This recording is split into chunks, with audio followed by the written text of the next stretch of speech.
ಸದನದಲ್ಲಿ ಈಗಾಗಲೇ ರಾಜ್ಯಪಾಲರ ಚುಟುಕು ಭಾಷಣ ಕಿಚ್ಚು ಹಚ್ಚಿದೆ. ಇನ್ನು ಗಣರಾಜ್ಯೋತ್ಸವ ಭಾಷಣದಲ್ಲೂ ಕೂಡ ಗವರ್ನರ್ಗೆ ಪೀಕಲಾಟ ಶುರುವಾಗಿದೆ. ಸದನದಲ್ಲಿ ಕಿಚ್ಚು ಹಚ್ಚಿದ ರಾಜ್ಯಪಾಲರ ಚುಟುಕು ಭಾಷಣ, ಗಣರಾಜ್ಯೋತ್ಸವ ಭಾಷಣದಲ್ಲೂ ಕೂಡ ಗವರ್ನರ್ಗೆ ಪೀಕಲಾಟ ಶುರುವಾಗಿದೆ. ಧ್ವಜಾರೋಹಣ ಬಳಿಕ ರಾಜ್ಯವನ್ನ ಉದ್ದೇಶಿಸಿ ಗವರ್ನರ್ ತಾವರ್ ಚಂದ್ ಗೆಹ್ಲೋಟ್ ಅವರು ಭಾಷಣವನ್ನ ಮಾಡಲಿದ್ದಾರೆ. ಭಾಷಣದಲ್ಲಿ ಜಿ ಕಾಯ್ದೆ ವಿರುದ್ಧ ಉಲ್ಲೇಖ ಮಾಡುವಂತಹ ಸಾಧ್ಯತೆ ಇದೆ. ಕೇಂದ್ರದ ಕಾಯ್ದೆ ವಿರುದ್ಧ ಭಾಷಣವನ್ನ ಮಾಡ್ತಾರಾ ಇಲ್ವಾ ಎನ್ನುವ ಪ್ರಶ್ನೆ ಎದುರಾಗ್ತಾ ಇದೆ. ಭಾರೀ ಕುತೂಹಲವನ್ನ ಮೂಡಿಸ್ತಾ ಇದೆ.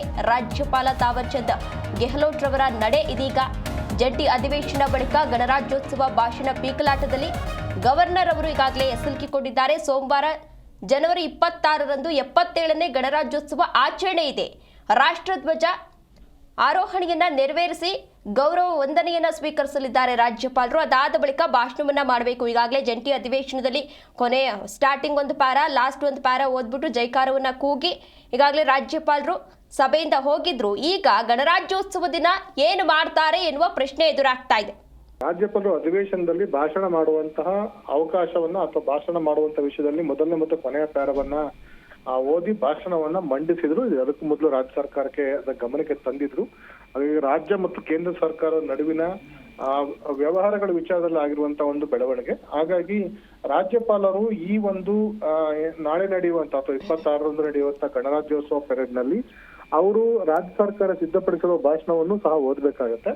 ಈಗಾಗಲೇ ರಾಜ್ಯಪಾಲರಿಗೆ ಆ ಒಂದು ಭಾಷಣದ ಪ್ರತಿಯನ್ನ ಕಳಿಸ್ಕೊಟ್ಟಿದ್ದಾರೆ. ರಾಜ್ಯಪಾಲರು ಇದೇ ಒಂದು ವಿಷಯದಲ್ಲಿ ಮತ್ತೊಮ್ಮೆ ಆಕ್ಷೇಪಣೆ ವ್ಯಕ್ತಪಡಿಸಿ ರಾಜ್ಯ ಸರ್ಕಾರಕ್ಕೆ ಮತ್ತು ವಾಪಸ್ಸನ್ನ ಕೆಲವೊಂದು ವಿಷಯಗಳಲ್ಲಿ ನನ್ನ ಅಬ್ಜೆಕ್ಷನ್ ಇದೆ, ಈ ಒಂದು ವಿಷಯದಲ್ಲೂ ಸಹ ನೀವು ಮತ್ತೆ ಅದೇ ವಿಷಯವನ್ನ ಮುಂದುವರಿಸಿದ್ದೀರಿ ಅಂತ ಅನ್ನೋದನ್ನ ಮುಖ್ಯ ಕಾರ್ಯದರ್ಶಿಗಳಿಗೆ ಅವರು ಮಾಹಿತಿಯನ್ನ ರವಾನೆ ಮಾಡಿದ್ದಾರೆ ಅಂತ ಮಾಹಿತಿ ಲಭ್ಯವಾಗ್ತಾ ಇದೆ. ಹೀಗಾಗಿ ರಾಜ್ಯಪಾಲರ ಕಚೇರಿಯಿಂದ ಬಂದಿರುವಂತಹ ಮಾಹಿತಿಯನ್ನ ಈಗ ಮುಖ್ಯಮಂತ್ರಿಗಳ ಗಮನಕ್ಕೆ ತಂದು ಮತ್ತು ಪಾರ್ಲಿಮೆಂಟ್ ಅಫೇರ್ಸ್ ಕಾನೂನು ಮತ್ತು ಸಂಸದೀಯ ವ್ಯವಹಾರಗಳ ಇಲಾಖೆ ಅಧಿಕಾರಿಗಳಿಗೆ ಅಥವಾ ಏನು ಕಚೇರಿಗೆ ಅದು ವರದಿಯ ಮತ್ತೆ ಬಂದಿದೆ. ಹೀಗಾಗಿ ಮುಖ್ಯ ಕಾರ್ಯದರ್ಶಿಗಳು ಮತ್ತು ಕಾನೂನು ಮತ್ತು ಸಂಸದೀಯ ಇಲಾಖೆ ವ್ಯವಹಾರದ ಸಚಿವಾಲಯದ ಅಧಿಕಾರಿಗಳು ಇದ್ರ ಬಗ್ಗೆ ಮತ್ತೆ ಮಾಹಿತಿಯನ್ನು ಮುಖ್ಯಮಂತ್ರಿಗಳಿಗೆ ಗಮನಕ್ಕೆ ತಂದು ಏನ್ ಮಾಡ್ಬೇಕು ಅಂತ ಬಗ್ಗೆ ಅವ್ರು ಮತ್ತೆ ಪರಿಶೀಲನೆ ನಡೆಸಿದ್ರೆ ಮತ್ತು ಇಂದು ಸಂಜೆ ಒಳಗೆ ಬಹುತೇಕ ರಾಜ್ಯಪಾಲರಿಗೆ ಮತ್ತೆ ಅವರು ಮಾಹಿತಿಯನ್ನು ಕೊಡುವಂತ ಸಾಧ್ಯತೆ ಇದೆ. ರಾಜ್ಯ ಸರ್ಕಾರ ಈಗಾಗಲೇ ತಮ್ಮ ಒಂದು ಪಟ್ಟನ್ನ ಸಡಿಲಿಸದೆ ಅದೇ ಒಂದು ವಿಷಯವನ್ನ ಅವ್ರು ಮತ್ತೆ ಓದ್ಬೇಕು ಅಂತ ಸೂಚಿಸಿದ್ದೆ. ಆದಲ್ಲಿ ರಾಜ್ಯಪಾಲರು ಅದನ್ನ ತಮಗೆ ಅವಶ್ಯಕತೆ ಇರುವಂತ ಅಥವಾ ತಮಗೆ ಸೂಕ್ತವಾದದ್ದನ್ನ ಅವರು ಮಾಡ್ಲಿಕ್ಕೆ ಸಂಪೂರ್ಣ ಅಧಿಕಾರ ಇದೆ. ಇಲ್ಲಿ ಕಾನ್ಸ್ಟಿಟ್ಯೂಷನ್ ಬೈಂಡಿಂಗ್ ಇತ್ತು, ಸಾಂವಿಧಾನಿಕ ಜವಾಬ್ದಾರಿ ಇತ್ತು.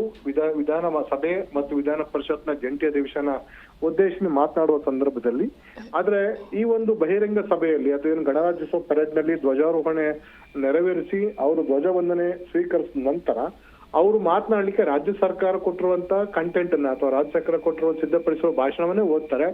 ಅವರಿಗೆ ಕೇಂದ್ರ ಸರ್ಕಾರದ ವಿರುದ್ಧ ಇರುವಂತ ದೂಷಣೆಯ ವಿಚಾರಗಳನ್ನ ಅವರು ಕೈ ಬಿಡುವಂತ ಎಲ್ಲಾ ಸಾಧ್ಯತೆ ಇದೆ, ಸ್ಕಿಪ್ ಮಾಡುವಂತ ಸಾಧ್ಯತೆ ಹೆಚ್ಚಿದೆ.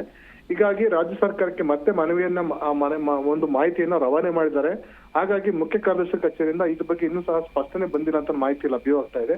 ಹೀಗಾಗಿ ರಾಜ್ಯಪಾಲರಿಗೆ 2ನೇ ಅವಧಿಯಲ್ಲಿ ರಾಜ್ಯ ಸರ್ಕಾರ ಈ ಒಂದು ಪರೀಕ್ಷೆನ ಒಡ್ಡುತ್ತಾ ಇದೆ. ಹಾಗಾಗಿ ರಾಜ್ಯಪಾಲರು 2ನೇ ಬಾರಿನೂ ಸಹ ತಮ್ಮ ಒಂದು ನಿಲುವನ್ನ ಪ್ರದರ್ಶನ ಮಾಡುವಂತದ್ದು ಅಥವಾ ರಾಷ್ಟ್ರಪತಿ ಅವರು ಅಂಕಿತ ಹಾಕಿರುವಂತ ವಿಧೇಯಕದ ವಿರುದ್ಧವಾಗಿ ಹೇಳಿಕೆಯನ್ನು ಕೊಡದೇನೆ ಅವರು ಆ ಒಂದು ವಿಷಯದಲ್ಲಿ ಸ್ಕಿಪ್ ಮಾಡುವ ಅಥವಾ ಅದನ್ನ ಕೈಬಿಡಿ ಅಂತ ಸೂಚನೆ ಕೊಡುವಂತ ಸಾಧ್ಯತೆ ಇದೆ. ಇನ್ನು 3ನೇ ವಿಷಯ ಅಂತಂದ್ರೆ ರಾಜ್ಯಪಾಲರು ರಾಜ್ಯ ಸರ್ಕಾರ ಕೊಟ್ಟಿರುವಂತ ಭಾಷಣಕ್ಕೆ ತಿದ್ದುಪಡಿ ಮಾಡುವಂತ ಅಧಿಕಾರವನ್ನ ಹೊಂದಿದ್ದಾರೆ ಈ ಸಂದರ್ಭದಲ್ಲಿ.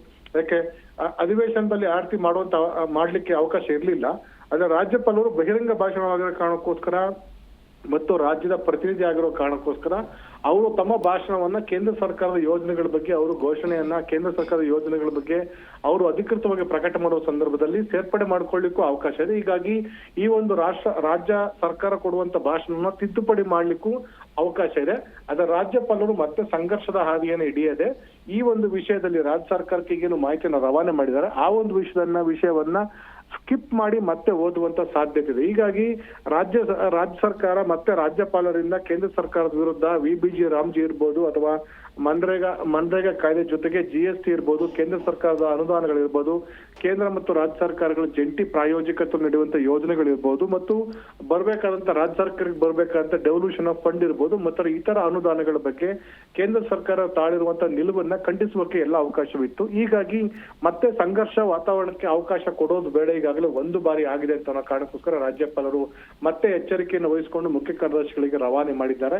ಹೀಗಾಗಿ ಒಂದು ವೇಳೆ ರಾಜ್ಯ ಸರ್ಕಾರ ಆ ನಿಟ್ಟಿನಲ್ಲಿ ತಮ್ಮದೇ ಧಾಟಿಯನ್ನ ಅಥವಾ ವರಸೆಯನ್ನು ಮುಂದುವರಿಸಿದ್ದೇ ಆದಲ್ಲಿ ರಾಜ್ಯಪಾಲರು ಸಂಪೂರ್ಣ ಅಧಿಕಾರ ಇದೆ. ಅವರು ಮತ್ತೆ ಅವರಿಗೆ ಅವ್ರದೇ ಆದಂತಹ ಸಿದ್ಧಪಡಿಸುವ ಭಾಷಣವನ್ನ ಮತ್ತು ರಾಜ್ಯ ಸರ್ಕಾರ ಕೊಟ್ಟಿರುವ ಭಾಷಣ ಎರಡೂ ಸಹ ಮರ್ಜ್ ಮಾಡಿ ಓದ್ಬೋದು, ಅಥವಾ ರಾಜ್ಯ ಸರ್ಕಾರ ಕೊಟ್ಟಿರುವ ಭಾಷಣದಲ್ಲಿ ಕೇಂದ್ರ ಸರ್ಕಾರದ ವಿರುದ್ಧ ಇರುವಂತಹ ದೂಷಣೆಯ ವಿಷಯಗಳನ್ನ ಹೊರತುಪಡಿಸಿ ಅವರು ಭಾಷಣ ಮಾಡ್ಲಿಕ್ಕೆ ಅವಕಾಶ ಇದೆ. ಹೀಗಾಗಿ ರಿಪಬ್ಲಿಕ್ ಡೇ ಪೆರೇಡ್ ಇದೆ, ಆ ಪೆರೇಡ್ ಮತ್ತೊಮ್ಮೆ ರಾಜ್ಯದ ಗಮನ ಸೆಳೆಯುವ ಮತ್ತು ಕೇಂದ್ರದ ಏನು ದೂಷಣೆಗೆ ಇದ್ದಂತ ಅವಕಾಶವನ್ನು ರಾಜ್ಯಪಾಲರು ಎಲ್ಲ ತಪ್ಪಿಸುವಂತ ಸಾಧ್ಯತೆನೂ ಸಹ ನಿಚ್ಚಳವಾಗಿದೆ.